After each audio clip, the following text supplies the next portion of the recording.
እኔ መስቀሌ ከብዶኝ ከአቅሜ በላይ ሆኖብኝ ልለውጥ ነው የመጣሁት አለ። ትችላለህ፣ ምንም ችግር የለውም።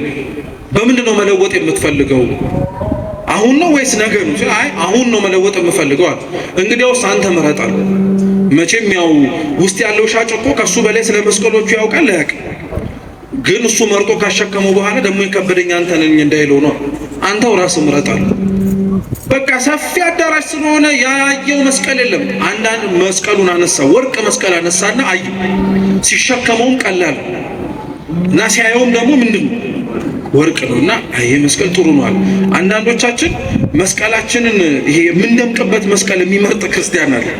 ጾር እኮ ነው ማርያም በሽታ የሚደምቅበት ማለት ከፍ ብሎ መታየት የሚፈልግበት መስቀል አለ። በቃ ይሄ ሲሰቀልም ተሰቀልኩልህ ማለት ነው። እኔ እኮ እንደው አይን ነገር ብዬ ነው እንጂ እኮ ስንቱ ዋጋ ከፍዬ መሰለህ እዚህ የመጣሁት ምናምን ብሎ የተሰቀለበትን መስቀል ለእግዚአብሔር የከፈለለትን ዋጋ ከሱ ሳይሆን የሚፈልገው ስጦታውንና ሽልማቱን ከሰው የሚፈልግ ሰው አለ። እና አንዳንዶቻችን አብረቅራቂ መስቀል እንፈልጋለን። መግባት የማይጠበቅብን ቦታ እንገባለን። ሰው እንዲያየን እኮ ነው። የሆነ የማይቻል አይነት ስራ ስንሰራ አይተን ሰው እንዴት ያለ ደግ ሰው እኮ ነው እገሌ እንድንባል የማትችለውን መስቀል ለመሸከም የምትገባ ሰው አለ። ክርስቲያኖች በነገራችን ላይ በቤተ መቅደስም ሆነ በማንኛውም ህይወታችን ላይ ድርሻችንን ማወቅ አለብን። ማን ምን ቦታ መሆን እንዳለበት መጠንቀቅ አለብን። ይሄንን ያለ ማወቃችን በጣም ብዙዎቻችንን ዋጋ አስከፍሎ ነው። ሰሚ የሆነው ተናጋሪ ሲሆን፣ ተናጋሪ የሆነው ማድማጭ ሲሆን፣ መምራት የሚጠበቅበት ሲቀመጥብን፣ የመቀመጥ የሚጠበቅበት ተነስቼ ካልመራው ሲል ይሄ ነው ብጥብጥ የሚፈጥረው። ድርሻን አለማወቅ። ቤተ መቅደስ ውስጥ ገብቶ መገልገል የሚጠበቅበት አገልጋይ ካልሆንኩኝ ካለ ማገልገል እየተጠበቅበት ኃላፊነት እያለበት ደግሞ አይ አልፈልግም ብሎ ገሸሽ ሲል ይሄ ድርሻና ቦታን አለማወቅ። አንዳንዶቻችን ለእግዚአብሔር ጠቀምን ብለን የምንሳደብ ስላለን ለአምላካችን አገልግሎት ቀናኢ ነን በምንልበት መንፈስ ውስጥ ሆነን የማይገባ ነገር ስናደርግ እንታያለን። እና እነዚህ ሰዎች የራሳቸውን ጥቅም ለማስከበር ነው በነገራችን ላይ ለእግዚአብሔር ቀናኢ የሆኑ ይመስል የተጠጉት። ድፍረት እንዲህ ነው በነገራችን ላይ የግብፃውያን ድፍረት በነገራችን ላይ አሁን እኛ ያለን ድፍረት ነው። እኛ በጣም ደፋሮች እኮ ነው። ደፋር ስትሆን በነገራችን ላይ ወይም ጀግና ስትሆን በጣም ጥንቃቄ ያስፈልጋል። እግዚአብሔር ጀግና ሲያደርግህ፣ እግዚአብሔር ደፋር ሲያደርግህ ሰይፉን ስለቱን ሊመጣ የሚችለውን ነገር በሙሉ መቋቋም እንድችል የሚያደርግ። ሰይጣን ደፋር ሲያደርግህ፣ ጀግና ሲያደርግህ ግን ሞኝን የሚያደርግ ሊያጠፋህ እንደሚችል እያወቀ ሊገልህ እንደሚችል እየተረዳ እንኳን ከእግዚአብሔር ሊያርቅ የሚሆነውን ነገር በሙሉ እንዳታስተውል አይነ ልቡናህን የሚያውረው። ምን እያለ መሰላችሁ? የሙሴና የአሮን የኃላፊነት ጉዞ ሊያበቃል አብቅቷል። ስለዚህ እነዚህ የሚተኩት 4 ሰዎች ስለሆኑ ህዝቡ ለዚህ መዘጋጀት አለበት ብሎ በእኛ በዘመናዊ ቋንቋ ፕሮፓጋንዳን በል ይነዙ ነበር። ውስጥ ህዝቡን ሰላም ይበጠብጡ ነበር። እግዚአብሔር ሁለቱንም ያያቸው፣ ቤተ መቅደሱን የደፈሩትንም ህዝቡንም ጭምር ያስደነገጡትንም ሰዎች አየ። እነዚህ ሰዎች ማይጠንታቸውን ልብሰ ተክህኖአቸውን አድርገው ሲመጡ ሙሴ ለአሮንም ነገሩ፣ አንተም ልብሰ ተክህኖን አድርግና አብራችሁ አጥሩ፣ እግዚአብሔር እዛን ጊዜ ላይ መቅሰፍቱን ምን እንደሚያደርግ እናያለን አለ። ወድጄ የለም ፈቅጄ የለም እግዚአብሔር ስለመረጠኝ ነው አለ። እነሱ ሊሰሙ አልፈለጉም። አሮንም መውረድ አለበት አለ። እንደ ሙሴ ሁሉ አሮንም የተሾመው በእግዚአብሔር ፈቃድ ነው። ሙሴና አሮን በስጋ ወንድም ይሁኑ እንጂ ሙሴ አሮንን የሾመው የስጋ ወንድሙ ስለሆነ አይደለም። እግዚአብሔር ሹመው ስላለው፣ ኮልታፋ ነኝ ሲለው አንደበት ይሁን ስላለው። ምን በዚህ ልብስ እንኳን አንተ ይቅርና እነሱም ራሳቸው ተቃጥለው ሞተውበት የለ እንዴ ብለው ልብሱን ያቀሉት ነበር። ስለዚህ እግዚአብሔር ለልብሱ ያለውን ክብር እንዲያውቁ ሰዎቹን እንዲቀሰፉ አደረገ። ንዋያቱ ግን እዛው ባሉበት እንዲቀመጡ አደረገ። ይሄን የነገርኳችሁ ታሪክ ለምን መሰላችሁ? ይሄ ታሪክ እግዚአብሔር ለእስራኤላውያን እና ለአምልኮቱ ጠበቃ የቆመበት ነው።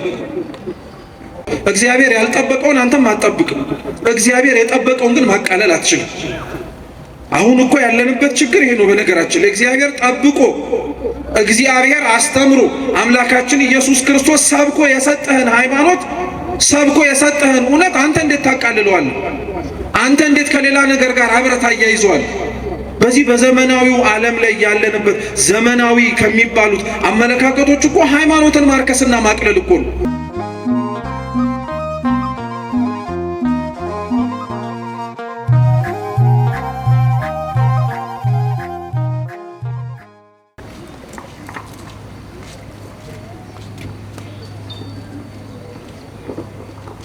በስመ አብ ወወልድ ወመንፈስ ቅዱስ አሐዱ አምላክ አሜን። በስመ አብ ወወልድ ወመንፈስ ቅዱስ አሐዱ አምላክ አሜን። በስመ አብ ወወልድ ወመንፈስ ቅዱስ አሐዱ አምላክ አሜን።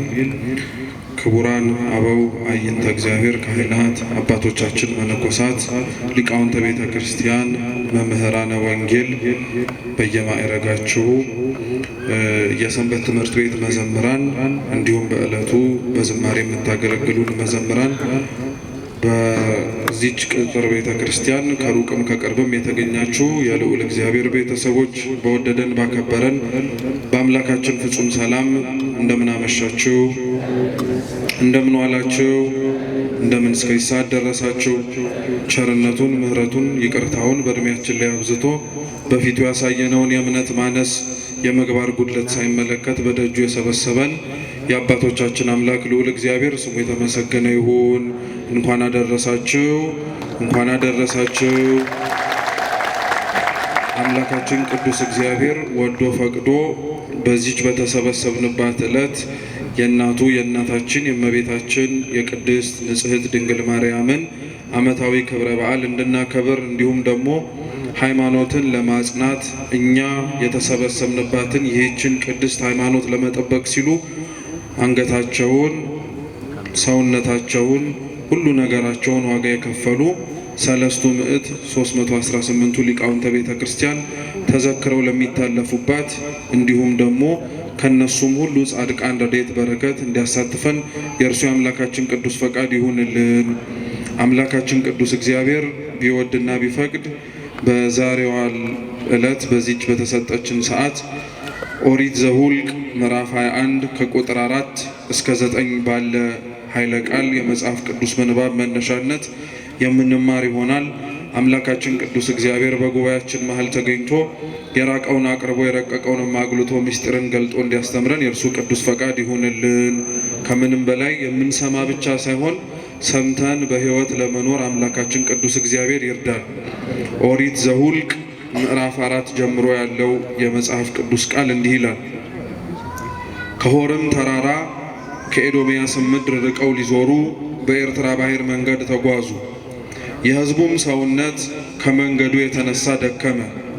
ሕዝቡም በእግዚአብሔርና በሙሴ ላይ በምድረ በዳ እንሞት ዘንድ ከግብፅ ለምን አወጣችሁን? እንጀራ የለም፣ ውሃ የለም፣ ሰውነታችንም ይህን ቀላል እንጀራ ተጸየፈ ብለው ተናገሩ። እግዚአብሔርም በሕዝቡ ላይ እባቦችን ሰደደ፣ ሕዝቡንም ነደፉ። ከእስራኤልም ብዙ ሰዎች ሞቱ። ሕዝቡም ወደ ሙሴ መጥተው በእግዚአብሔርና በአንተ ላይ ስለተናገርን በድለናል፣ እባቦችን ከኛ ያርቅልን ዘንድ ወደ እግዚአብሔር ጸልይልን አሉት። ሙሴም ስለ ሕዝቡ ጸለየ። እግዚአብሔርም ሙሴን እባብን ሰርተህ በዓላማ ላይ ስቀል፣ የተነደፈውም ሁሉ ሲያያት በሕይወት ይኖራል አለው። ሙሴም የነሐሱን እባብ ሰርቶ በዓላማ ላይ ሰቀለ። እባብም የነደፈችው ሰው ሁሉ የነሐሱን እባብ ባየ ጊዜ ዳነ ይላል። ስለ ቃሉ የአምላካችን የልዑል እግዚአብሔር ስም የተመሰገነ ይሁን። አምላካችን ቅዱስ እግዚአብሔር ቢወድ ቢፈቅድ በዚህ ክፍለ ምንባብ መነሻነት የምንማማር ይሆናል። እኛ ለትምህርታችን መነሻ ርዕስ የሚሆነን ቁጥር 8 ላይ በሕይወት ይኖራል በሚለው ቃል እንማራለን። እስኪ በሕይወት ይኖራል በሉ። እስኪ ድገሙት። አሁንም በምን ይኖራል?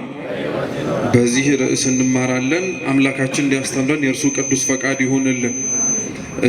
ወርሃ መስከረም እንግዲህ ብዙ ክብረ በዓላት ያሉት ወቅት ነው። ገና ሰሙነ ክረምትን አልጨረስንም። እንደምታውቁት በቤተ ክርስቲያናችን አስተምህሮ ሰሙነ ክረምት ወይንም ደግሞ ክረምት ገብቶ የሚወጣበት ወቅት ከሰኔ 26 እስከ መስከረም 26 ያለው ወቅት ነው። ስለዚህ አሁንም ዝናብ ቢዘንብ አሁንም ከደመና የሚወርድ ነጠብጣብ ብናይ እንዴት በጋ ገብቶ ዝናብ ይዘንባል አንልም። ምክንያቱም ገና ክረምትም አልወጣም፣ መስከረም 26 ነው የሚወጣው። በዚህ ግን በወርሃ መስከረም ላይ ከክረምቱ አለመውጣት ጋር አብረው ተያይዘው ከዛም በተጨማሪም ደግሞ የምናከብራቸው በዓላት አሉ።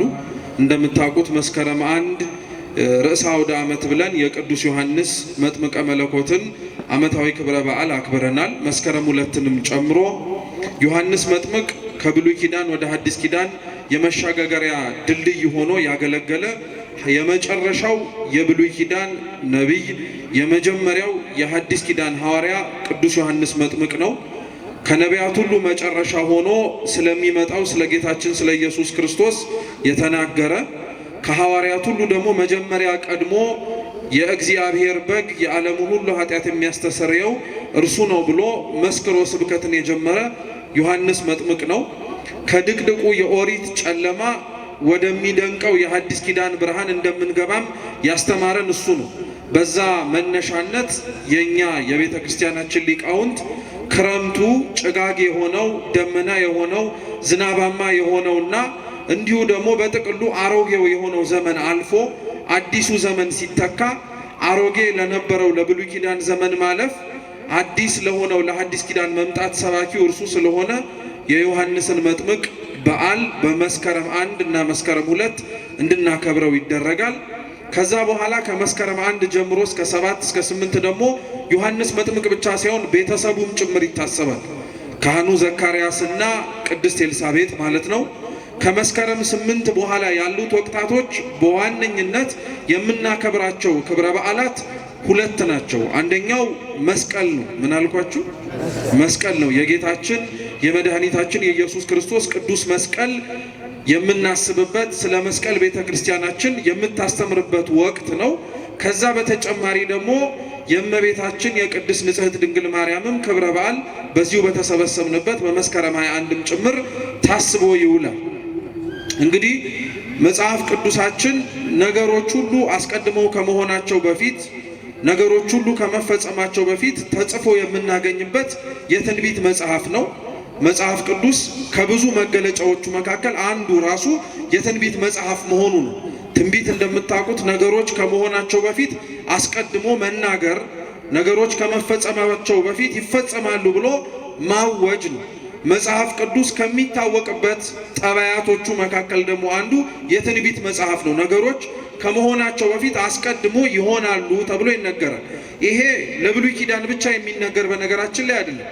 ብሉይ ኪዳን በጥቅሉ እንደ መጽሐፍ ቅዱስነት ክፍሉ የትንቢት መጽሐፍ ነው። ወደፊት ስለሚፈጸመው በሐዲስ ኪዳን አምላካችን ኢየሱስ ክርስቶስ ስለሚያደርጋቸው የድህነት ስራዎች በሙሉ አስቀድሞ የተነገሩ የትንቢት ቃላትን የምናገኘው በብሉይ ኪዳን ነው።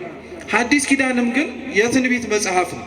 ሐዲስ ኪዳን ላይ ሁለት አይነት ትንቢቶች እናገኛለን። አንደኛው ጌታችን መድኃኒታችን ኢየሱስ ክርስቶስ የተናገራቸው ትንቢቶች አሉ። ራሱ አምላካችን ኢየሱስ ክርስቶስ በምድር ላይ ሲመላለስ ያስተማራቸው። ሁለተኛው ትንቢቶች ደግሞ ከክርስቶስ ዕርገት በኋላ ጌታችን የተናገራቸውን ያጸኑ፣ አምላካችን ያስተማራቸውን ትምህርቶች በዝርዝርና በስፋት በጥልቀት ደግሞ ተጽፈው የምናገኛቸው ደግሞ ትንቢቶች አሉ እና በመጽሐፍ ቅዱሳችን ታዲያ በትንቢት መነጽር ተጽፈው ከምናገኛቸው የመጽሐፍ ቅዱስ ክፍለ ምንባባትና ታሪኮች መካከል እኛ ያነሳነው ኦሪት ዘኍልቍ ላይ ተጽፎ የምናገኘው የመጀመሪያው ነው። ኦሪት የሚለው የመጽሐፍ ቅዱስ ቃል አቻ ትርጉሙ ብርሃን ማለት ነው። ኦሪት ማለት ምን ማለት ነው? ብርሃን ማለት ነው። ኦሪት በሚል መጠሪያ ደግሞ ተጽፈው የምናገኛቸው 5 መጽሐፍት አሉ። እኒህን መጽሐፍት ቤተ ክርስቲያናችን ሊቀ ነቢያት ሙሴ እንደ ጻፋቸው ታስተምረናለች። የመጀመሪያው መጽሐፍ ኦሪት ዘፍጥረት ነው። ዘፍጥረት ዘልደት ተመሳሳይ የሆነ ትርጉም ነው ያለው። አምላካችን ልዑል እግዚአብሔር ፍጥረታትን ካለመኖር ወደ መኖር እንዴት እንዳመጣቸው የሁሉ አስገኚ እርሱ እንደሆነ ለማጠየቅ በዋነኝነት የተጻፈ መጽሐፍ ነው። ምንም እንኳን ኦሪት ዘፍጥረት ስለ ስነ ፍጥረት ያውራ እንጂ ስለ ስነ ፍጥረት ብቻ ግን አይናገርም። በተለይ ደግሞ ከምዕራፍ 3 በኋላ በነገራችን ላይ ኦሪት ዘፍጥረት ስለ ሰው ልጅ ታሪክ ነው የሚያወራው። ሰው እየበዛ እየተባዛ ያለውን ታሪክ ነው የሚያወራው። በዋነኝነት ደግሞ አርእስተ አበው ስለሚባሉት ስለ አብርሃም፣ ስለ ይስሐቅ፣ ስለ ያዕቆብ ኦሪት ዘፍጥረት ይናገራል። ሁለተኛው መጽሐፍ ኦሪት ዘጸአት ነው። እስኪ ኦሪት ዘጸአት በሉ። ኦሪት ዘጸአት ስለ መውጣት ነው የሚያወራው። ወደ ምድረ ግብፅ ወርደው ባሪያ ስለነበሩት ስለ እስራኤላውያን እንዴት እግዚአብሔር አምላክ በግሩም በሆነ በተአምራቱ ነቅሎ ከግብፅ ባርነት ነፃ እንዴት እንዳወጣቸው ተጽፎ የምናገኝበት መጽሐፍ ነው። ሶስተኛው ሙሴ እንደጻፈው የምናምነው መጽሐፍ ቅዱስ ደግሞ ኦሪት ዘሌዋውያን ነው። ኦሪት ዘሌዋውያን የግብፅን ባርነት ነፃ ያወጣቸውን ሕዝቡን እስራኤላውያንን ከእርሱ ጋር መገናኘት እንዲችሉ ከእርሱ ጋር ያላቸው ግንኙነትም ጭምር በንጽህናና በቅድስና መሆን እንዲችል እግዚአብሔር በኦሪት ዘሌዋውያን ላይ ስለ ምስጢረ ክህነት ስለ ቤተ መቅደስ ሥርዓት ያስተማረው የመጽሐፍ ቅዱስ ክፍል በኦሪቱ ጊዜ ላይ ኦሪት ዘሌዋውያን። ከዛ በተጨማሪም ደግሞ ስለ መስዋዕትም ጭምር ጽፎ እናገኛለን። ኦሪት ዘሌዋውያን በነገራችን ላይ መጽሐፉ ኦሪት ዘሌዋውያን ተብሎ ይጠራ እንጂ ለሐዲስ ኪዳንም ጭምር መነጽር ነው። በጥቅሉ እንዳልኳችሁ የብሉይ ኪዳን መጽሐፍት መዳረሻቸው ሐዲስ ኪዳን ስለሆነ በእያንዳንዱ መጽሐፍ ውስጥ ተጽፎና ተቀምጦ የምናገኘው ነገር ከመጀመሪያ ከምናነበው ምክንያተ ጽሕፈት ወይንም ደግሞ ታሪክ ባለፈ ውስጡ ምስጢር አለው። ውስጡ ከታሪኩ ባለፈ በሐዲስ ኪዳን እግዚአብሔር ሊያደርገው ያሰበውን ሐሳብ ለቅዱሳኑ የገለጠበት መንገድ ነው። ዘፍጥረት ምንም እንኳን እግዚአብሔር ፍጥረታትን ካለመኖር ወደ መኖር እንዴት እንዳመጣቸው ይናገር እንጂ መዳረሻው ምን እንደሆነ ታውቃላችሁ? እግዚአብሔር የፈጠራቸው ፍጥረታት በኃጢአት ከሞቱ በኋላ እንዴት ደግሞ መልሶ እንደ አዲስ እንደሚፈጥራቸው ልክ ቅዱስ ጳውሎስ በሮሜ መልእክቱ በክርስቶስ ኢየሱስ እንደ አዲስ ተፈጠርን ብሎ እንደሚናገረው እርሱ የመጀመሪያው ፈጣሪ ፍጥረታትን ካለመኖር ወደ መኖር እንዳመጣው ይሄው ፈጣሪ ደግሞ እኛ የተፈጠሩትን ፍጥረታት ከመኖር ወደ አለመኖር በኃጢአታችን ቀይረናቸው ነበር። ጥፋታችን እኛን ብቻ ሳይሆን ዙሪያችን ላይ ያሉትንም ስነ ፍጥረታትንም ጭምር እንዲጎዱና እንዲጎሰቁሉ አድርጓቸው ነበር። ስለዚህ እሱ ፈጥሮ እኛ የገደልነውን እርሱ መልሶ ፈጥሮ እንዴት አዲስ እንደሚያደርጋቸው ኦሪት ዘፍጥረት አምላክ ሰው ከመሆኑ በፊት የተጻፈ የትንቢት መጽሐፍ ነው። ኦሪት ዘጸአትም ተመሳሳይ ነው። ታሪኩን ለሚያነበው ሰው የሚመስለውም ሆነ የሚያየው እግዚአብሔር በግብፅ ባርነት ተይዘው የነበሩትን እስራኤላውያንን እንዴት እንዳወጣቸው ተስፋ ወደሚያደርጉት ወደ ምድረ ርስት ከነዓንም እንዴት እንደወሰዳቸው ነው። ይሄ ታሪኩ ነው። በውስጡ ያለው ግን ኦሪት ዘጸአት ሊሰብከው የፈለገው ትምህርት ግን ምንድነው? በግብፅ በተባለ በሲኦል አሽክላ በሲኦል ሰንሰለት ታስረን የነበርን እስራኤል ዘሥጋ ለተባሉት እኛ እስራኤል ዘነፍስ ምሳሌያቸው ነው። ስለዚህ በግብፅ ውስጥ በሲኦል እስራኤል በተባሉ እኛ ታስረን የነበርነውን እግዚአብሔር ሙሴ እርሱ እንዴት እንዳወጣን እንዴት ነፃ አላቆ ከነዓን ወደ ተባለች ወደ መንግሥተ ሰማያት መርቶ እንዴት እንዳስገባን ታሪክ ነው። ለዛ ነው በነገራችን ላይ ራሱ ጌታችን ኢየሱስ ክርስቶስ በምድር ላይ ተመላልሶ በሚያስተምርበት ጊዜ ላይ የኦሪት መጽሐፍትን እየጠቀስ ያስተምር ነበር። ራሱ ማለት ነው አምላካችን እንዲህ በኦሪቱ ተብሎ እንደተጻፈው በሐዲስ ኪዳንም ይሄ ሊሆን ግድ ነው እያለ ይናገር ነበር። እና አንዱ እንደዛ አድርጎ ካስተማረባቸው መካከል የእስራኤልን ከግብፅ መውጣት ነው። የእስራኤል ከግብፅ መውጣት የባርነት ነፃ የመውጣት ታሪክ ብቻ አይደለም። ለእኛ ከሲኦል ባርነትና ከሲኦል አገዛዝ ሙሴ የተባለ ክርስቶስ ነፃ አውጪያችን እንዴት እንዳወጣን የሚያጠይቅ የሚናገር ታሪክ ነው። ኦሪት ዘሌዋውያንም ተመሳሳይ ነው። ኦሪት ዘሌዋውያን ለሚያየው የኦሪቱ ቤተ መቅደስ፣ የኦሪቱ መስዋዕት፣ የኦሪቱ መሰዊያ እንዴት እንደሆነ የሚመለከትበት ነው። ፍጻሜው ግን ምን መሰላችሁ? እኛ ከእግዚአብሔር ጋር የምንገናኝባቸውን 3 መስመሮችን ማሳየት ነው። እነዚህም 3 ሰው ከእግዚአብሔር ጋር የሚገናኝባቸው እግዚአብሔርም ከሰው ጋር የሚገናኝባቸው መስመሮች ክህነት፣ መስዋዕት፣ መሰዊያ ናቸው። እስኪ ክህነት በሉ፣ መስዋዕት፣ መሰዊያ። እነዚህ 3ቱ ክርስቲያኖች እኛ ከእግዚአብሔር ጋር የምንገናኝበት መስመሮች፣ መንገዶች ናቸው። እግዚአብሔርም መልሶ ከእኛ ጋር የሚገናኝበትም መንገዶች ናቸው። እነዚህ 3ቱ በሁሉም የወጡት ሰዎች አልገቡም። እግዚአብሔር ባወቀ ከግብፅ ወጥተው ነፃነትን ለማየት ታድለው ነገር ግን የናፈቋትን ከነዓንን ያላዩ ሰዎች ነበሩ። ስለዚህ አባቶቻቸው እንዴት ባለ መንገድ እግዚአብሔር ነፃ እንዳወጣቸው እንዲታወቅ እነሱም ደግሞ ከእግዚአብሔር ጋር ያላቸውን ግንኙነት እንዳይረሱ እንደ አዲስ የተጻፈላቸው መጽሐፍ ነው ኦሪት ዘዳግም። ለዛ ነው ገልጣችሁ ስታነቡት አብዛኞቹ 4ቱ መጽሐፍት ላይ የነበሩት ታሪኮች ድጋሚ ተጽፈው ታገኟቸዋላችሁ። አዲስ የሆነ ትውልድ ስለተነሳ ታሪክ እንዳይረሳ ነው። የተደረገለትን ነገር እንዳይዘነጋ እግዚአብሔር ኦሪት ዘዳግምን ድጋሚ እንዲጻፍ አድርጓል። እነዚህን 5ቱን መጽሐፍት ሊቀ ነቢያት ሙሴ እንደ ጻፋቸው ቤተ ክርስቲያናችን ታስተምራለች። እኛ ለትምህርታችን መነሻ አድርገን የመረጥነው መጽሐፍ ኦሪት ዘኍልቍ ምዕራፍ 21 ነው። ምዕራፍ 21 በነገራችን ላይ ታሪኩ እንደ ታሪክ ምዕራፍ 21 ተብሎ ተጻፈ እንጂ ቅጥያ ነው። አብሮ ተያያዥ ታሪኮች ናቸው። በተለይ ከምዕራፍ 16 ጀምሮ ያለው ታሪክ ተያያዥነት ያለው ታሪክ ነው። ምዕራፍ 16 ላይ እስራኤላውያን ገና ወደ ከነዓን ሳይገቡ በሰፈሩባቸው ቦታዎች ላይ አሳፍ፣ ቆሬ፣ ዳታን፣ አቤሮን የሚባሉ 4 ሰዎች ተነስተው በሙሴና በአሮን ላይ እንዳመፁ ተጽፎ ታሪክ እናገኛለን። እና የዛ ታሪክ ቅጥያዎች ናቸው እነዚህ አሁን የምናነባቸው ነገሮች በሙሉ። ዳታን፣ አቤሮን፣ አሳፍና ቆሬ ያጠፉት ጥፋት ምን መሰላችሁ? እነዚህ 4 ግለሰቦች ከእስራኤላውያን ቤት ተብለው ከሚጠሩት ከሮቤልና ከሌዊ ነገድ ተመርጠው የወጡ ናቸው። ጥያቄያቸው የነበረው ባጭሩ ምንድነው? ሙሴ እስራኤላውያንን ከግብፅ ባርነት አውጥቶ እዚህ አድርሷቸዋል። ስለዚህ ከዚህ በኋላ ወደ ከነዓን የመጓዙን የመምራቱን ኃላፊነት ደግሞ ከሙሴ መውረድና ሌላው ሰው መቀበል አለበት፣ ፍትሃዊ እንዲሆን ለማለት ነው። እየሰማችሁ ነው? ፍትሃዊ እንዲሆን ማለት ሙሴ ብቻ ለምን ይመራል? ሙሴ ብቻ ለምን ኃላፊነት ወስዶ ከዚህ እስከዛ ድረስ ያለውን ጉዞ ይወስዳል? እኛም የድርሻችንን መወጣት አለብን የሚል ስንሰማው ጤናማ ይመስላል። በነገራችን ላይ እናግዝ የሚል ይመስላል አይደል? ግን ጥያቄው በውስጥ ታዋቂነት የነበረው ምንድነው? እኛ ከሙሴ በምን እናንሳለን? እኛ ከሙሴ በምን እናንሳለን? ሙሴ ማን ስለሆነ ነው አውጪም አስገቢም የሚሆነው? ስለዚህ ህዝቡን ስለሆነ የሚመራው ህዝቡ ተሰብስቦ ድምጽ በመስጠት በእኛ ቋንቋ ዴሞክራሲያዊ በምንለው መንገድ ማለት ነው ድምጽ በመስጠት ሙሴን እኛ እንድንተካው አሮንንም ጭምር እኛ እንድንተካው ያስፈልጋል አሉ። እና ይሄን ጥያቄያቸውን ለሙሴ ይዘው ሲቀርቡ ሙሴ በተቻለው አቅም መልስ ለመስጠት ሞክሯል። መልስ ለመስጠት ብቻም አይደለም ተንበርክኮም ለምኗቸዋል። እኔ ህዝቡን እንድመራ ፈቅጄ ወድጄ እያደረኩት ያለሁት ነገር እንዳይመስላችሁ፣ እግዚአብሔር ስለመረጠኝ ነው እያደረኩኝ ያለሁት። በራሴ ፈቃድ እኔ ነፃ አውጪ ነኝ፣ እኔ ሁሉን ነገር ማድረግ የምችል ሰው ነኝ ብዬ አይደለም። እግዚአብሔር ግን ከምጠብቅበት ከበግ እረኝነቴ ጠርቶ ለዚህ ዓላማ መርጬሃለሁ ስላለኝ ነው።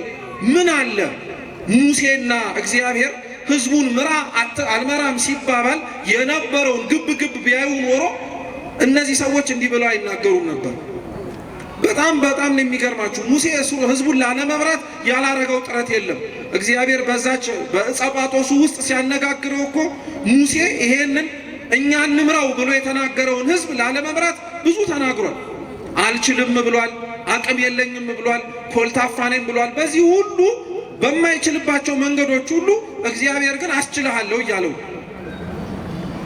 እንደዚህ ከተባባሉ በኋላ ነው አላምን ሲለው አንዴ እጅህን ብብት ውስጥ ከተትና ለምጻም ሆኖ ሲወጣ እያሳየው መልሰ ከተተው እያለ ያነጻለት በእጅህ ያስከውን በትር ጣለው ሲለው እባብ ሲሆን ጅራቱን ያዘው አትፍራ እያለው መልሶ እንጨት ሲሆን ይሄ ሁሉ ተአምርና ይሄ ሁሉ ማሳመን እግዚአብሔር ሙሴን የሚያደርገውን ኃላፊነት እንዲወጣ ያደረገው ማንንም ስላላየ ግን ይሄንን ማንንም ስላልተመለከተ ግን አሁን እነዚህ ሰዎች ተሰብስበው ሙሴን ካላወረድን አሉት እና ሙሴ እኔ ወድጄ የለም ፈቅጄ የለም እግዚአብሔር ስለመረጠኝ ነው አለ።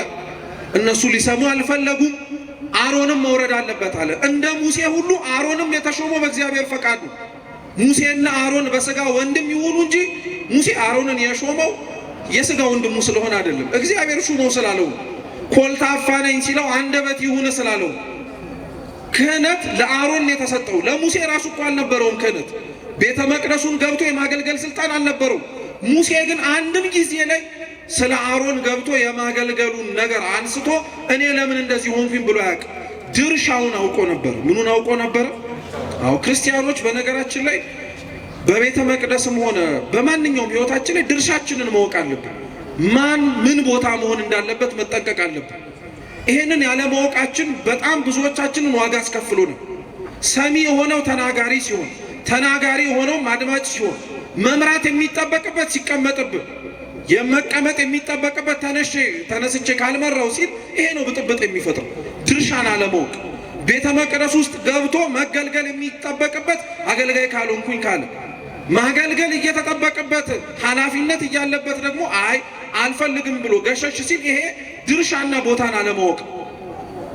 እና እንደዚህ አይነቱን ነገር ነው ዳታን፣ አቤሮን፣ አሳፍና ቆሬ አመጽ ያስነሱት።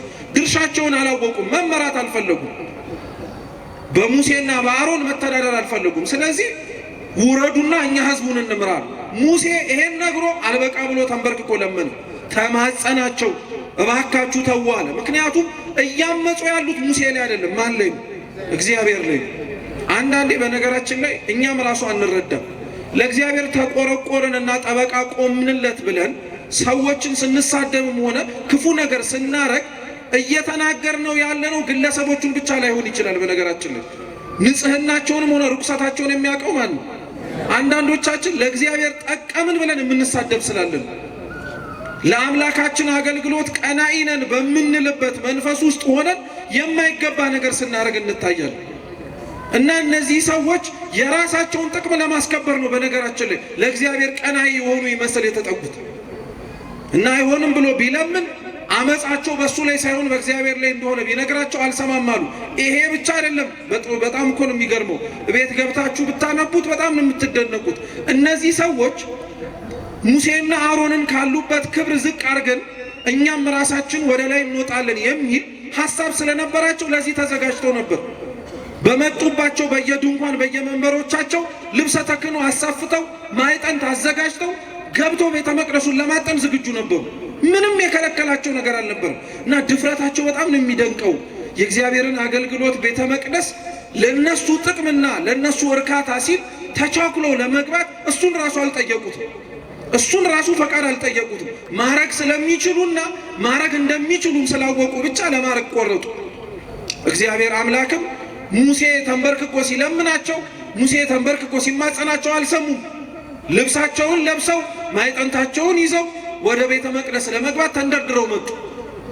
ደግሞ እኮ የሚገርመው እነዚህ አራት ሰዎች አራት ሆኖ ቢያጠፉ ምን አለበት? ሌላውንም ሰብስበው በቁጥር 250 ናቸው። ግማሹ ሙሴና አሮንን ይከራከራል፣ ግማሹ እዛ ውስጥ የእስራኤላውያን የነበሩበት ድንኳኖቻቸው ላይ አመጽ ይቀሰቅሳል። ምን እያለ መሰላችሁ? የሙሴና የአሮን የኃላፊነት ጉዞ ሊያበቃ አብቅቷል። ስለዚህ እነዚህ የሚተኩት አራት ሰዎች ስለሆኑ ህዝቡ ለዚህ መዘጋጀት አለበት ብሎ በእኛ በዘመናዊ ቋንቋ ፕሮፓጋንዳን በለው ይነዙ ነበር። ውስጥ ህዝቡን ሰላም ይበጠብጡ ነበር። እግዚአብሔር ሁለቱንም ነው ያያቸው። ቤተ መቅደሱን የደፈሩትንም ህዝቡንም ጭምር ያስደነገጡትንም ሰዎች አየ።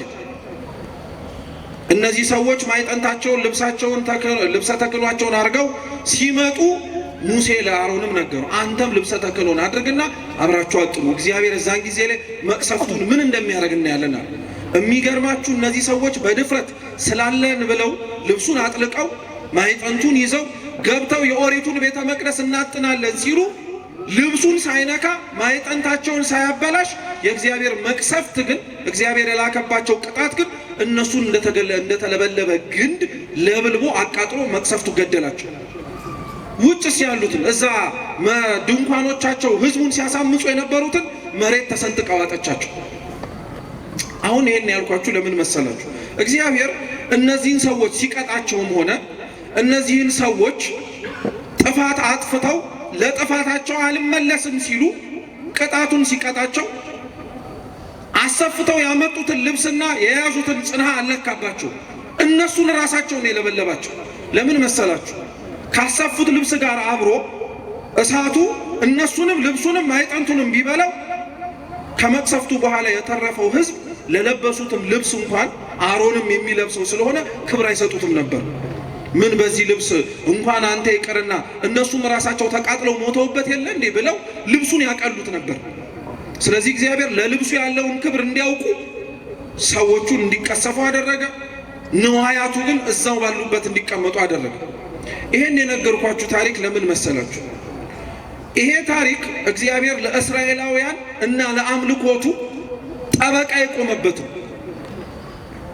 ቤተ መቅደሱ እንዳይደፈር የሰጣቸው አገልግሎት እንዳይበላሽ እነሱም ከህዝቡ አብረው ሆነው እንዳይጠፉ እንዳይቀሰፉ እግዚአብሔር ለህዝቡ ተጠባባቂ ሆነላቸው፣ ተከላካይ ሆነላቸው። የሰጣቸውን ነፃነት እንዳያጡ ህዝቡ መጠበቅ ሲገባው እነሱ ራሱ ጠበቀላቸው። አሁን ኦሪት ዘኍልቍ ምዕራፍ 21 ላይ ስትመጡ ይሄ እግዚአብሔር የጠበቀው ይሄ እግዚአብሔር ሰላምና ጤና እንዲያገኝ ያደረገው ህዝብ ነው። ደግሞ መልሶ ሲያምጽ የምታገኙት ምን አሉ? መጽሐፋችን ሲነበብ እንደሰማችሁት ከሆርም ምድር ከኤዶምያስ ምድር ወጥተው ከሆር ወደ ኤዶምያስ ሊሄዱ ማለት ነው። እግዚአብሔር አምላክ በኤርትራ ባህር እንዲዞሩ አደረጋቸው። ሆርና ኤዶምያስ በነገራችን ላይ በካርታ ብትመለከቷቸው በቀደመው ሆርና ኤዶምያስ እንዲህ ናቸው። ወጥቶ ቀጥታ እንደ መራመድ ያክል ማለት ነው በካርታው ስትመለከቱት። የኤርትራ ባህር የሚባለው ከሆርና ከኤዶምያስ በሩቀት ያለ ነው። ምን ማለት መሰላችሁ? ከአንዱ ቦታ ወደ አንዱ ቦታ ቀጥታ መሄድ ሲችሉ እግዚአብሔር ያስኬዳቸው እንዲህ አዙሮ ከአንዱ ቦታ ወደ ሌላው ቦታ እንዲሄድ። ለምን አዞራቸው? ለምን ከአንዱ ቦታ ወደ ሌላው ቦታ በቀጥታ መሄድ ሲችሉ ብዙ ውስጥ ለውስጥ እንዲሄዱ ለምን ፈለገ? ያስጓዛቸውና የወሰዳቸው ቦታ የኤርትራ ባህር። የኤርትራ ባህር እና እስራኤላውያን ብዙ ታሪክ አላቸው። እግዚአብሔር ከዛ አንወጣበትም ብለው ከተጨነቁበት ከግብፅ ባርነት ነፃ አውጥቶ ሲያሻገራቸው ያሻገራቸው የምንም ባህር ከፍሎ ነው? የኤርትራን ባህር ከፍሎላቸው ነው። ደግሞ እኮ መክፈል ብቻ አይደለም፣ እንደው ለአረፍተ ነገሩ ማሳጠር መክፈል አለው እንጂ እኮ እግዚአብሔርማ እንዴት አድርጎ አንቀባሮ እኮ ነው ያሻገራቸው። አንወጣበትም ያሉት ባህሩን መክፈል አንድ ነገር ነው። ውሃው እንዳይደረመስባቸው እንደ ግድግዳ እኮ አቁሞላቸው እንዳይፈሩ ማለት ነው። እሱ ይደንቀሃል እንዴ? የተሻገሩበት መሬት ውሃ እኮ ሲነካው የኖረ መሬት ነው። ጭቃ አይሆንም፣ አድርቆላቸው ሲሮጡ አዳልጧቸው እንዳይጎዱ ብሎ እግዚአብሔር ሲያሻግርህ እንዲህ ነው። አልወጣበትም ካልከው ከግብፅ አሽከላ ነፃ ሲያወጣ መንገዱንም ጭምር አስተካክሎልህ ውሃውን እንደ ግንብ አቁሞ መሬቱን አድርቆላቸው እንዳይፈሩ ደግሞ ጽናትና ብርታትን ሰጥቷቸው። እንዴ እስኪ እናንተ አስቡት፣ አገራችን ላይ እንኳን ያለው ወንዝ የምታውቁት የመጣንበትም ሊሆን ይችላል፣ በየአካባቢያችን ያለውም ጭምር እኩል መሃል ለመሃል ተከፍሎ እንደ ግንብ እንደ ግድግዳ ቆሞ እስኪ ተሻገሩ ብንባል እንሻገራለን? እንኳን ውሃው ተከፍሎ ይቅርና እኮ ውሃው ላይ የተሰራውን ድልድይ እንኳን እኮ እንጠራጠራለን። እኛ ቢፈርስስ እንላለን። ተበጥሶ ውሃ ውስጥ ብገባስ ብለን እንደናገጣለን። እግዚአብሔር ለሕዝቡ ግን ያደረገው ባህሩን ከፍሎ መሬቱን አድርቆ ድፍረትም ሰጥቷቸው እንዳይፈሩ እንዳይሳቀቁ እነሱ እየሮጡ አመለጡ። ጠላቶቻቸው ግን እነሱን ለማግኘትና ለመግደል ሲሮጡ ግን የገቡበትን አላወቁም። እነሱን ሕሊናቸውን አብርቶ ድፍረት ሰጥቶ ጠላቶቻቸውን ድፍረት የሚመስል ነገር ግን አይነ ልቡናቸውን ዘግቶባቸው እየገቡበት ያለው እኮ ባህር መሆኑን ሳያውቁት ቀርተው ነው እንዴ? ግብፃውያን እኮ እስራኤላውያንን ለመግደል ባህሩ ውስጥ አብረው ገብተዋል። ነገር ግን አብረው ሲገቡ ሊደረመስ ይችላል የሚል እንኳን ጥርጣሬ አልነበራቸው። በፍጹም አይነ ልቡናቸው ታውሮ ነበር። ድፍረት እንዲህ ነው። በነገራችን ላይ የግብፃውያን ድፍረት በነገራችን ላይ አሁን እኛ ያለን ድፍረት እኛ በጣም ደፋሮች እኮ ነው። ደፋር ስትሆን በነገራችን ላይ ወይም ጀግና ስትሆን በጣም ጥንቃቄ ያስፈልጋል። እግዚአብሔር ጀግና ሲያደርግህ፣ እግዚአብሔር ደፋር ሲያደርግህ ሰይፉን ስለቱን ሊመጣ የሚችለውን ነገር በሙሉ መቋቋም እንድችል የሚያደርግ። ሰይጣን ደፋር ሲያደርግህ ጀግና ሲያደርግህ ግን ሞኝን የሚያደርግ ሊያጠፋህ እንደሚችል እያወቀ ሊገልህ እንደሚችል እየተረዳ እንኳን ከእግዚአብሔር ሊያርቅ የሚሆነውን ነገር በሙሉ እንዳታስተውል አይነ ልቡናህን የሚያውር። ከእንዲህ አይነቱ ድፍረት እግዚአብሔር ይሰውረን። የአብዛኞቻችን ከእግዚአብሔር ግንኙነታችን ውስጥ ያለው ድፍረት እንዲህ አይነቱ ድፍረት ነው። የቀረብን እየመሰልን እየራቅን፣ የጠቀምን እየመሰልን ግን እየጎዳን፣ ያገለገልን እየመሰልን ነገር ግን እያፈረስን፣ እንዲህ አይነቱ ድፍረት ደግሞ አለብን እኛም ደግሞ እና ግብፃውያንን በእንዲህ አይነቱ መንገድ አስገባቸው።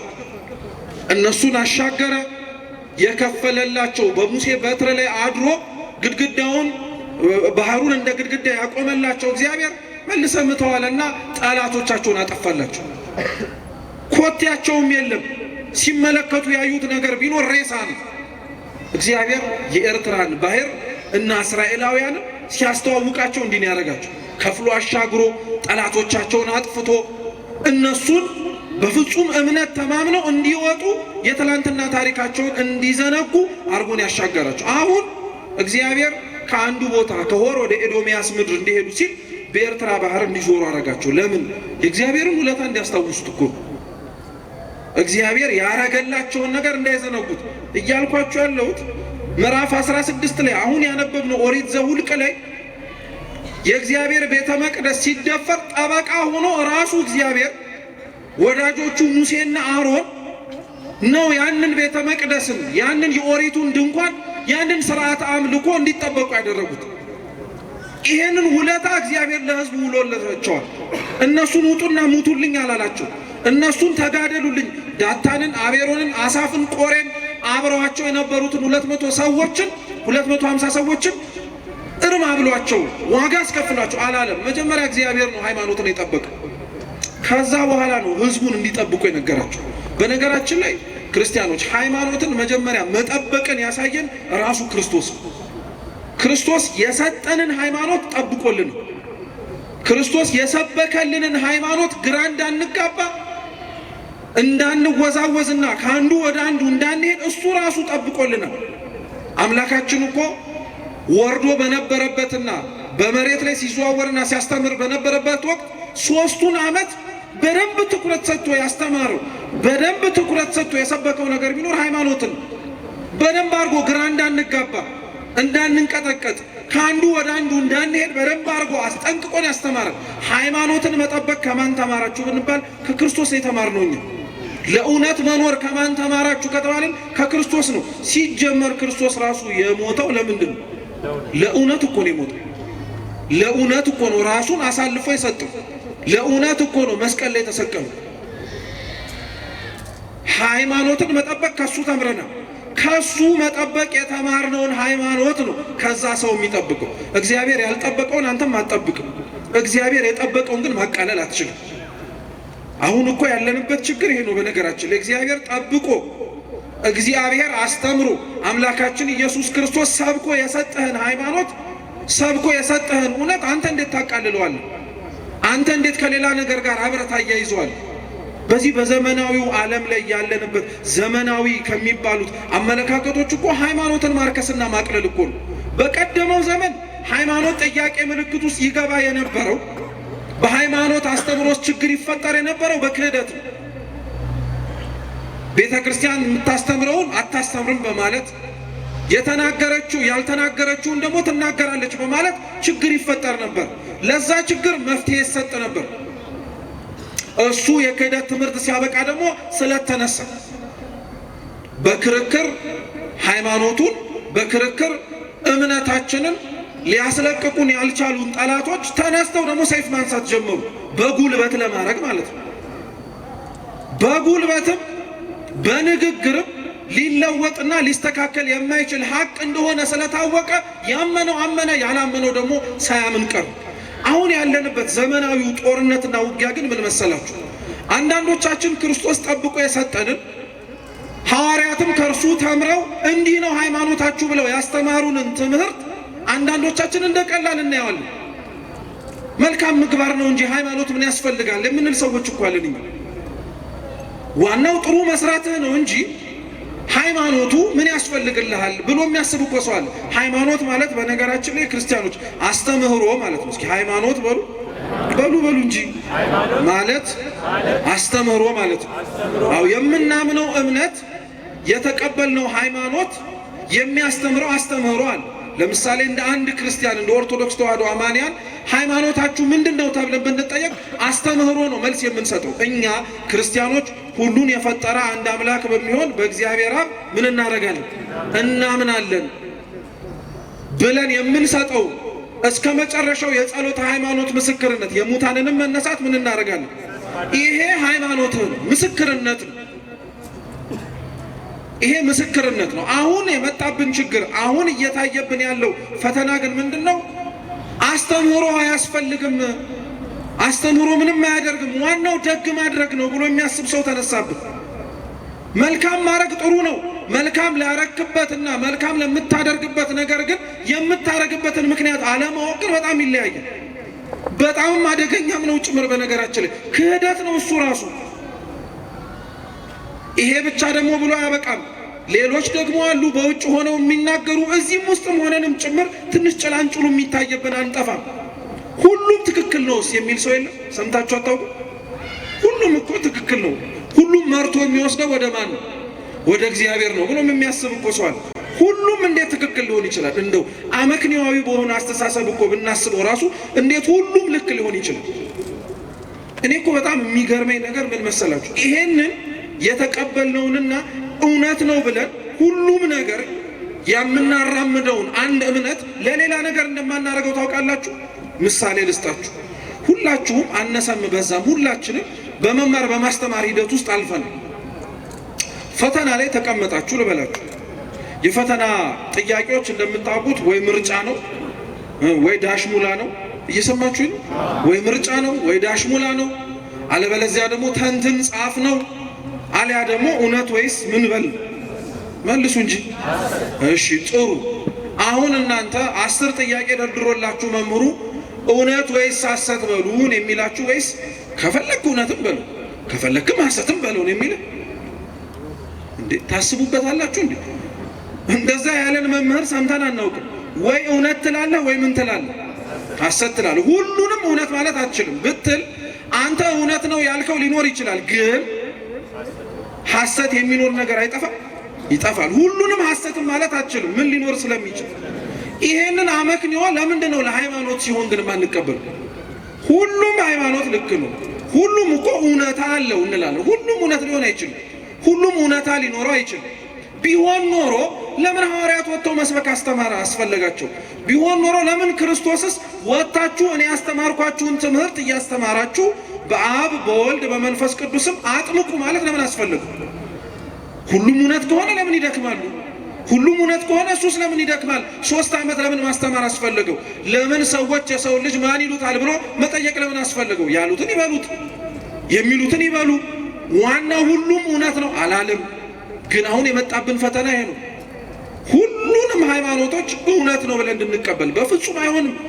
እውነት የሆነው እውነት ነው፣ ያውም እውነት የሆነው አንድ ነው። እርሱም እኛ የምናምነው የኦርቶዶክስ ተዋህዶ እምነት ነው። ይሄንን አናፍርበትም፣ እንድታፍሩበትም አያስፈልግም። ከሰው ጋር አብረን ለመኖር በሚል ካሉን ከአካባቢያችን ጋር ተስማምተን ለመኖር በሚል እውነትን አንደብቅም። እውነቱ ይሄ ነው። እውነቱን ይዞ ከሌላው ጋር አብሮ መኖር በጣም የሚቻል ነገር ነው። ክርስቶስ የሰበከውን እውነት እየሰበከ ከሌሎች ከሚጠሉት ሰው ጋር አብሮ ኖሯል አልኖረም? ኖሯል። ከሚያሳድዱት ጋር አብሮ ኖሯል አልኖረም? ኖሯል። እሱ የሚያስተምረውን እውነት ውሸት ነው ከሚሉት ጋርም አብሮ ኖሯል። ታዲያ የት ያመጣነውን ነገር ነው እኛ? ታዲያ የት የተሰበከልንንና ያየነውን እውነት ነው እንደዛ ብለን የምንናገረው? የለም። ግን አሁን እንደዛ እየሆነብን ተቸገር። ሃይማኖትን ክርስቶስ ጠብቆ አሳይቶናል፣ እኛም እንጠብቀዋለን። ሃይማኖትን ክርስቶስ ሰብኮልናል፣ ብንችል እኛም እንሰብከዋለን። የቻልን ባንደበታችን፣ የበረታን ደግሞ ከቃላችን ባለፈ በእውነትም በመኖርም ጭምር እንሰብከዋለን። ይሄንን ነው እርሱ ጠብቆ አሳያቸው። መጀመሪያ ቤተ መቅደሱን አስጠበቀ፣ ክብረ ክህነቱን አስጠበቀ፣ ሁሉንም ነገር አስጠበቀላቸው። አሁን ያስጠበቀላቸውን ያንን እምነታቸውን እነሱ ደግሞ መጠበቅ የሚያስፈልጋቸው ጊዜ ደረሰ። ትላንት እምነቱን እንዳስጠበቀላቸው ሊያጠፏቸው ከተነሱት ከሐሰተኛ ካህናት እንዳዳናቸው ረስተው ነበረ። ስለዚህ በኤርትራ ባህር እንዲዞሩ አረጋቸው። የኤርትራ ባህርንም ሲያዩት ምንም ትዝ ሊላቸው አልቻለም። የሚገርም እኮ የሰው ጠባዩ በጣም ነው የሚደንቃችሁ። አርግልኝ ብለን የለመነውን ነገር ከእግዚአብሔር ተቀብለ እያየኸው እግዚአብሔርን መርሳት አያሳዝን? ለምነ በተቀበልከው ትዳርህ ውስጥ እግዚአብሔርን መርሳት፣ ከእግዚአብሔር ለምነ የተቀበልከው ልጆችህን እያየ እግዚአብሔር ትዝ አይልህም። በጣም ነው የሚያሳዝነው። አምላክህን ለምነህ ባገኘኸው ትዳር እግዚአብሔር ትዝ አይልህም፣ ትረሳዋለህ። ከእግዚአብሔር ተቀብለህ እግዚአብሔርን ከሚያስረሳ ነገር በሙሉ መራቅ አለብህ። ከእንዲህ አይነቱም ጾር እግዚአብሔር ይሰውረን። አብዛኞቻችን ከእግዚአብሔር ተቀብለን እግዚአብሔርን ግን ረስተነው። እነሱም እንዲህ ነው የሆኑት። ሃይማኖታቸውን ያስጠበቀላቸውን አምላክ ረሱት። ትላንትና ከምን እንዳወጣቸው እንዲያስታውሱ በኤርትራ ባህር ያዞራቸውን አምላክ ረሱት። ይህም አልበቃቸውም። እስራኤላውያን እኮ በነገራችን ላይ ሲያጠፉ እስከ ጥግ ነው የሚያጠፉት። ትንሽ ነገር አጥፍቶ አያውቁም። በነገራችን ላይ የእስራኤላውያን የጥፋት ችግር የእኛም ነጸብራቅ ነው። አንዳንዶቻችን ግልጽ ካልሆነልንም ጭምር በዚሁ አስረድተነው እንለፍ። ብዙ ስብከቶች የቤተ ክርስቲያን የሚያውጠነጥኑትም ሆነ ሲናገሩ እስራኤላውያን ሲባል ትሰማላችኋል። እና አንዳንድ ሰው ለምንድነው እኛ ስለ እስራኤላውያን የምንሰበከው? ለምንድነው ስለነሱ የሚወራልን? ያለንበት ሁኔታ ያለንበት ሀገር በምንኖርበት ሀገር የምንጠራበት መጠሪያ አለ። ለምንድነው እስራኤል እስራኤል እስራኤል የሚባለው እስራኤላውያን እየተባለ የሚሰበከው? አንደኛ በነገራችን ላይ ማወቅ ያለብን መጽሐፍ ቅዱስ አምላክም ሰው ሆኖ የወረደበት ሀገር ይወርድበታልም ተብሎ የተጠበቀለት ሕዝብ ተስፋ የተነገረው እስራኤላውያን ናቸው። ያን ሀቅ መሻር አንችልም። ሁለተኛው ግን ምን መሰላችሁ?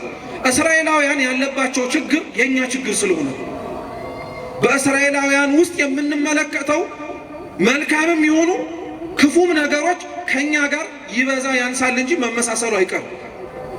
እና ለዛ ነው እስራኤላውያንን ሁሌ እያነሳን የምንማርባቸው እኛ እስራኤላውያን ስለሆንን ነው።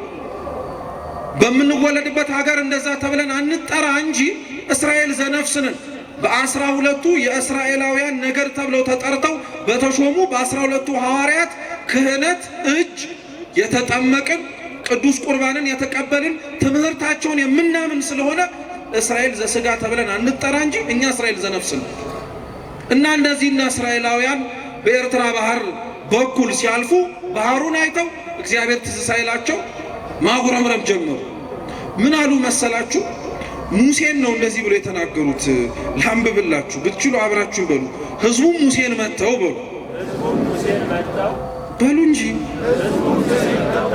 እንደው ጥያቄ ልጠይቃችሁ ሁላችሁንም ማለት ነው። እና ካሜራው ወደ እኔ ስለሆነ አትሳቀቁ። የእውነት ግን መልሱልኝ። መጨረሻ መጽሐፍ ቅዱስ ቤታችሁ አነበባችሁት መቼ ነው? እንዳነበብን እኮ ነው ደግሞ ዘብነን የምንለው። ታዲያ ቃሉን ሰምተን ጠግበን እንደረካንበት ምናምን እኮ በሉ ስንባል አንልም። ራሱ እኮ በጣም ነው የምንገርም። እስኪ ህዝቡም በሉ እንደዛ እንዳላነበበ ሰው እንበል ሁላችንም። ህዝቡም በሉ ወደ ሙሴ መጥተው እንዲህ አሉት፣ በእግዚአብሔርና በሉ ህዝቡም በእግዚአብሔርና በሙሴ ላይ እንዲህ አሉ፣ በምድረ በዳ እንሞት ዘንድ ከግብፅ ለምን አወጣህ? እንዲሞቱ ነው እንደ እግዚአብሔር ያወጣቸው ነው እንዴ?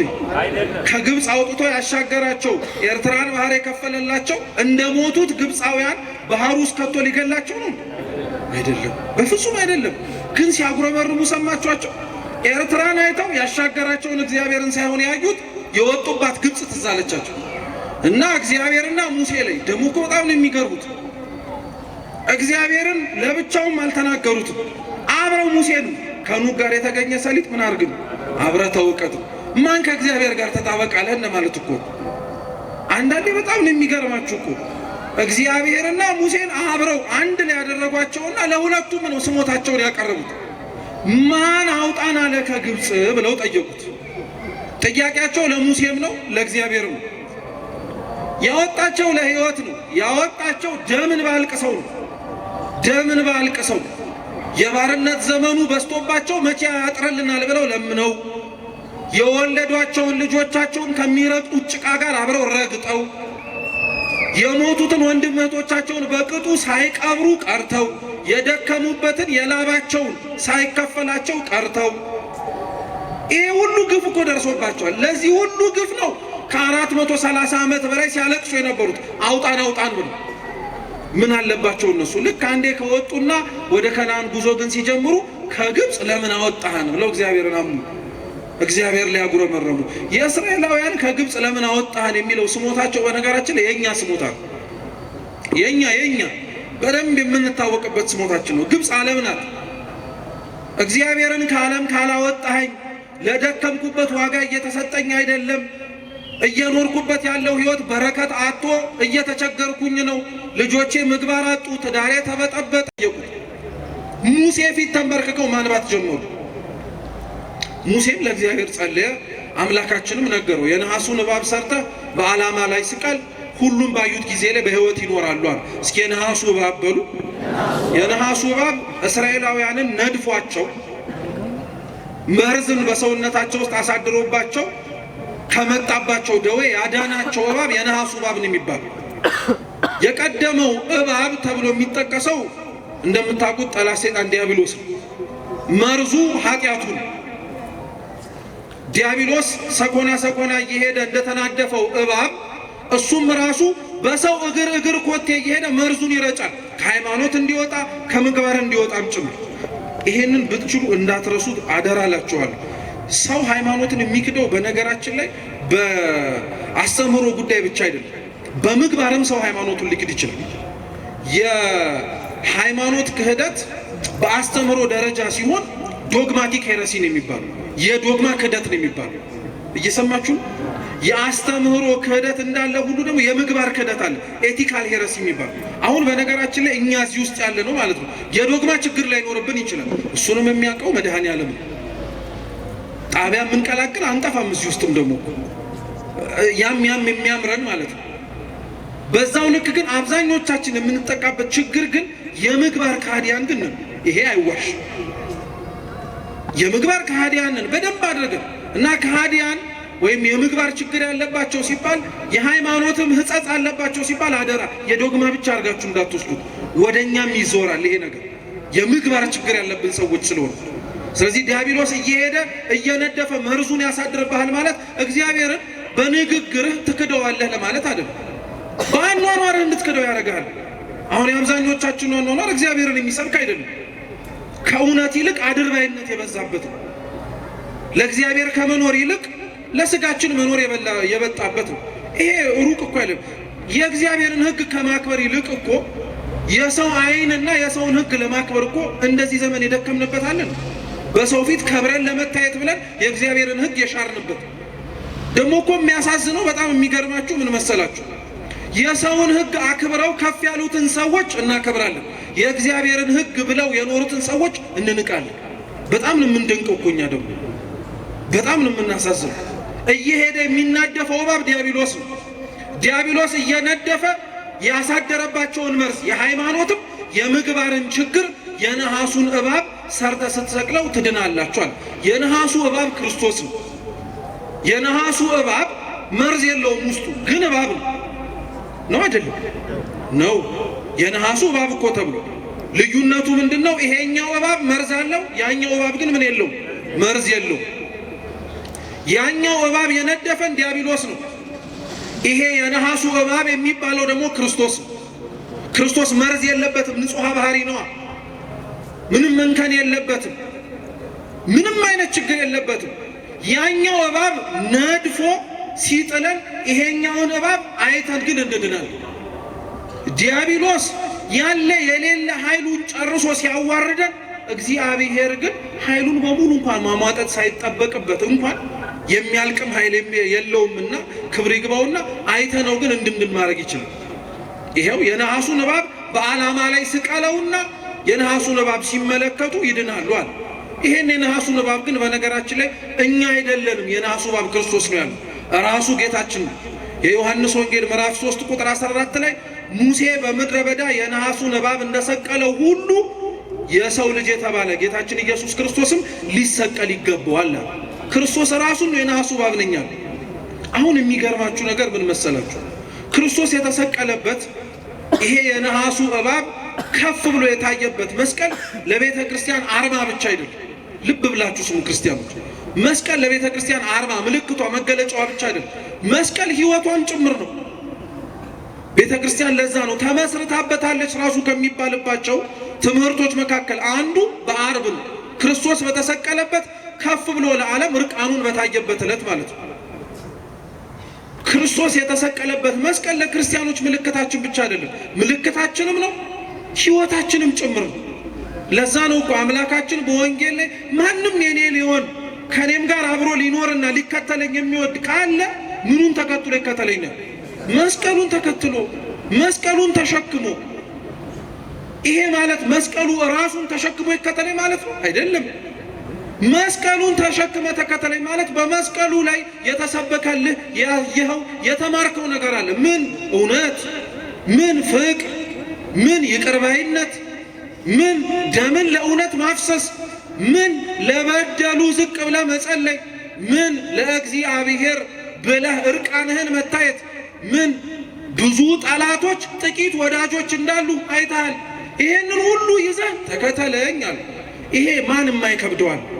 በዚህ ዓለም ሁሉ መወደድ ነው እንጂ ማን መጠላት የሚፈልጋል? ተጠልተን ያደርንባቸው እኮ ምሽቶች እያለቀስን ለምን ጠሉኝ ያለበት ነው። ሰው ሲጠላህ እንዲህ ከተንገበገብክ እግዚአብሔርም ሊያዝንብህ እንደሚችል ተንገብግበህ መቼ ነው ያለቀስከው? መቼ ነው ያነባኸው? በመስቀል ግን ያየነው እሱ ነው። ብዙዎች ጠልተውት ነበር፣ ጥቂቶች ክርስቶስን ወደውታል። እርሱ ለበደሉት ይቅርታ ሲለምን ሲጠይቅ ምህረት ሲያሰጥ አይተናል በደንብ። መስቀልን ተሸክመ ተከተለኝ ማለት ይቅርታ ይዘህ ተከተለኝ። ስለ ፍቅር ሲል እንደ ሞት አይተናል። ማን ስለ ፍቅር የሚሞት አለ? እንደው አፉ ካልሆነ በቀር እንጂ አፉ ለሚወዳት ሴት ኧረ እንኳን መስቀልን መሸከም ይቅርና እቸነከርልሻለሁ እኮ ነው የሚለው። ሲወድ ሰው እውር ነው የሚሆነው። በቃ እቸነከርልሻለሁ፣ እቃጠልልሻለሁ፣ ምን ተሸክም ይማል አንቺንም እሸከምሻለሁ ይላል። በጣም እኮ ነው የሚገርም። እንደው ይሄንን እውር የሆነውን ፍቅራችንን ለእግዚአብሔር ምን አለ ብንሰጠው? ለሱ እውር ብትሆንለት ታውቃላችሁ። አንዳንድ ፍቅር አለ ብላይንድ ላቭ የሚባል በቃ እውር የሆነ ፍቅር ምንም አያሳየም። ምን አለ ክርስቶስን እንደዛ መውደዱን ቢሰጠን። በቃ እውር ሆነን ሰደቡን አልሰደቡን፣ ተናገሩን አልተናገሩን፣ ምን አሉን አላሉን፣ ምንም ሳንጨነቅ እሱንና እሱ ብቻ ለማስደሰት ሞክር። ቅዱሳን እኮ የበለጠን በዚህ እኮ ነው። ክርስቲያኖች ቅዱሳን የከበሩት እኮ በዚህ እኮ ነው። እግዚአብሔርና እግዚአብሔርን ብቻ ስላሉ የናቋትን ዓለም መልሶ ሰጣቸው። አሁን አንተ የናቃትን ዓለም ብቻ እያልክ ስለሆነ እንዴት እግዚአብሔርን ታገኘዋለህ? ሁሉንም ነገር ስለ እግዚአብሔር ብለህ ተወው። ስለ ሁሉም ብለህ የተውክለት እግዚአብሔር መልሶ ሁሉን ይሰጣል። ግን ምን አለበት እኛ ምንም የመስቀሉን ሕይወት መኖር አልቻለም። ይሄ ደግሞ አይደለም። እኔ በጣም የሚገርመኝ ነገር ሌላ ልንገራችሁ። ሁላችንም ስለተሸከምነው መስቀል ከባድነት እናውቀዋለን። ማንም የኔ መስቀል ቀላል ነው የሚል ሰው አለ? የተሸከማችሁት ሕይወት ቀላል ነው ከባድ ነው? እራሳችሁ ታውቁታላችሁ። መታችሁ ቤተ ክርስቲያን ከበደኝ ያላችሁበት ጊዜ የለ? አንሳና ውሰደው በቃኝ ያላችሁበት ጊዜ የለ? አለ። የሚገርመው ምን መሰላችሁ? ያንተ የተሸከምከው መስቀል ከባድ እንደሆነ እያወቅ ለምን ሌላው የተሸከመው መስቀል ላይ ተደረበህ እንዲከብደው ታደርጋለህ? አብዛኞቻችን በጣም የምናሳዝነው እንደ ክርስቲያን ይሄ ነው። አንተ ራስህ ከብዶ ያለ ሸክም እያለ ለምን ሌላው እንዲከብደው ሸክም ትጨምርለታለህ? መች አነሰው? መች መጠላት፣ መች መገፋት፣ መች መሰደብ፣ መች መኖር አነሰው? አብዛኞቻችን እኮ እንደዚህ አይነት አኗኗር ነው ያለው። መስቀሉን ተሸክመን የምንጓዝ እንመስል ይሆናል እንጂ ሌላው የተሸከመው መስቀል ላይ የኛንም እንደረብበታለን። አንተም ተሸከመው ብለው ይሄን በምን እናውቃለን? በነፍስ አባቶቻችን ንስሐ ልንገባ የምንመጣ ሰዎች ይዘን የመጣ ነው መስቀል አለ። በቃ ከብዶን ከአቅማችን በላይ ሆኖብን ለአባቶቻችን እናሸክምና በሉ እናንተ ተጨነቁበት፣ እኔ ስጨነቅ አልገኝም ብለን እንሄዳለን። እንደዛ ብሎ ነገር የለም። አንተም አብረህ ትጨነቃለህ፣ አንተም አብረህ ታለቅሳለህ። የሌላውን ሸክም ሳያንስ ስንቶቻችን ሸክም ጨመርን እኮ ስንት ሰው ላይ። በጣም ነው የምናሳዝነው በእውነት በጣም። እኔ በጣም መስተካከል አለብን በእውነት ክርስቲያኖች። እያንዳንዳችን የራሳችን መስቀል አለን። እሱን መሸከም እንደከበደን፣ እሱን መሸከም አቅቶን እየተንገዳገድን መሆንን እያየን እንዴት ለራሳችን ማዘን ይከብደን? እንዴት ሌላውን አይተን እገሌም እኮ ከብዶታል ላግዘው አይባልም? በፍጹም በፍጹም።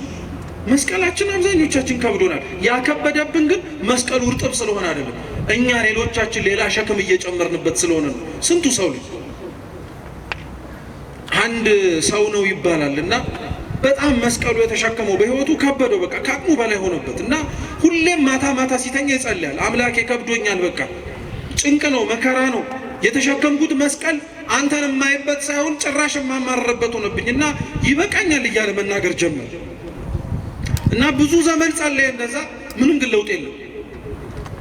መስቀሉ እንደከበደው ነው ሁሌም እና ከዕለታት አንድ ቀን ከአንድ ቦታ ወደ አንድ ቦታ ሊሄድ መሳፈሪያ ትራንስፖርት ውስጥ ገብቶ ሁለት ሴቶች ሲያወሩ ይሰማል። መስቀላችን ከብዶን እኮ የሆነ ሰው ጋር ሄደን ቀለለን ሲሉ ማለት ነው። እና ወሬውንም አላስጨረሳቸውም። ወሬውን እነሱ መሀል ላይ ገብቶ አልበጠበጠም። የተናገሩትን ሰማ። አድራሻው የት እንደሆነ ሳይጠይቅ ሲያወሩ አዳመጠ። ከባሱ ወረደና መስቀል ይቀልልኛል ብሎ ያሰበበት ቦታ መሄድ ጀመረ። ሄደ። ሱቅ ነው። ሱቁን አንኳኩቶ ገባ።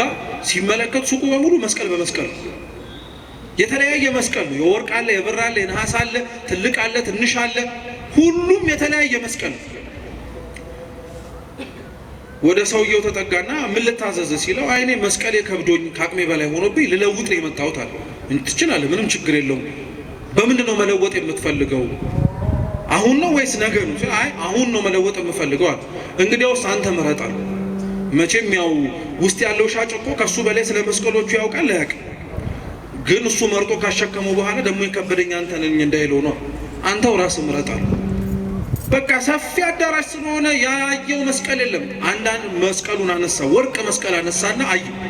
ሲሸከመውም ቀላል እና ሲያየውም ደግሞ ምንድነው ወርቅ ነውና አየ መስቀል ጥሩ ነው አለ። አንዳንዶቻችን መስቀላችንን ይሄ የምንደምቅበት መስቀል የሚመርጥ ክርስቲያን አለ። ጾር እኮ ነው ማርያም በሽታ የሚደምቅበት ማለት ከፍ ብሎ መታየት የሚፈልግበት መስቀል አለ። በቃ ይሄ ሲሰቀልም ተሰቀልኩልህ ማለት ነው። እኔ እኮ እንደው አይን ነገር ብዬ ነው እንጂ እኮ ስንቱን ዋጋ ከፍዬ መሰለህ እዚህ የመጣሁት ምናምን ብሎ የተሰቀለበትን መስቀል ለእግዚአብሔር የከፈለለትን ዋጋ ከሱ ሳይሆን የሚፈልገው ስጦታውንና ሽልማቱን ከሰው የሚፈልግ ሰው አለ። እና አንዳንዶቻችን አብረቅራቂ መስቀል እንፈልጋለን። መግባት የማይጠበቅብን ቦታ እንገባለን። ሰው እንዲያየን እኮ ነው። የሆነ የማይቻል አይነት ስራ ስንሰራ አይተን ሰው እንዴት ያለ እንደው ደግ ሰው እኮ ነው እገሌ እንድንባል የማትችለውን መስቀል ለመሸከም የምትገባ ሰው አለ። ሲያየው ወርቅ ነው ተሸከመው፣ ግን ደግሞ የተሻለ እኮ መስቀል ሊኖር ይችላል። ምክንያቱም ያ ሰውዬ እንዳለው ከሆነ አንድ መስቀል ነው ይዞ የሚወጣው። ወርቁንም ብሩንም ምናምን የሚያጌጥበትንም ቀላል የሆነውንም ይዞ መውጣት አይችልም። ስለዚህ ከወርቁ በላይ እኮ ሌላ መስቀል ሊኖር ይችላል ብሎ ፈለግ ሲያደርግ አንድ ግድግዳው ላይ በጣም የሚያምር መስቀል አለ። ከወርቁም ይበልጣል፣ በጣም ነው የሚያምረው፣ እጅግ ውብ የሆነ መስቀል። ይሄን መስቀል ላይ መረጥኩት አለ። አልተሸከመውም ራሱ ዝም ብሎ ግድግዳው ላይ ይሄ መስቀል የኔ መስቀል ነው፣ እሱን መስቀል ስተኛል። አራታው ሌሎቹ ማየታ በፍጹም እሷን መስቀል እንደምፈልገው አውረደልኛል። እሺ አንተን መስቀል አምጥቷል። የራሱን መስቀል ተሸከመው ሰውየው፣ ያንን መስቀል አወጣና ሰጠ። ከዛ ጋር ሲሸከመው ያኛው ሰውዬ ይሄ በጣም ጥሩ ነው ምናምን አለ። እውነት ጥሩ ነው አለው። አዎ በጣም የምትገርም ሰው ነህ አለው። ምኑን ሲሉ ያመጣው መስቀል ነው የተሸከምከው መስቀል እኮ ተመሳሳይ ዋጋ ነው ያለው፣ ተመሳሳይ ክብደት ነው ያለው። ጭብጡ ምን መሰላችሁ? እንድትሸከመው የተሰጠ መስቀልና ያማረክበት መስቀል በአቅም የተሰጠ ነው። ባይሆን ኖሮ ደርምሶ ትሞት ነበር። ያማረረው መስቀል አልገደለንም እኮ ይኸው እስካሁን ተሸክመ ነው አይደል እንዴ? ቢያቀተህ ኖሮ እኮ ይሄው ያማረከው መስቀል ተሸክመው ይገልህ ነበር፣ ይሰብረን ነበር። ስለዚህ የሌላውን መስቀል ማንመኝ ከእንትን መከራ ያኛው መከራ ይሻላል አትበል። ለአንተ የተሰጠ መከራ መስቀል ይሄ ነው በቃ። እሱን ይዘህ ብቻ ክርስቶስን ለመምሰል ሞክር። እሱን ይዘህ ብቻ ላለመውደቅና እሱን ብቻ ይዘህም ደግሞ ላለመንበርከክ ሞክር። ከአቅም በላይ ሆኖ ልትንበረከክ ትችላለህ። መስቀል ከብዶ ከአቅም በላይ አስጨንቆ ማናችንም ይከብደን። የዚህን ጊዜ ላይ ክርስቲያኖች እንዲህ ብላችሁ ጸልዩ። አቤቱ ጌታ ሆይ በሉ፣ እኔንም መስቀሌንም እባክህ ተሸከመን። ለአንተ ነው እንጂ መስቀሉ የከበደው ለእግዚአብሔር አንተንም መስቀሉን መሸከም ይከብደዋል? አምላካችን ቅዱስ እግዚአብሔር እውነት ይህንኑ መስቀል ተሸክመን እሱን መስለን የምንኖርበትን ሕይወት ይስጠን። የሰማነውን በልቡናችን ሰሌዳ ይጻፍልን። ወስብሐት ለእግዚአብሔር።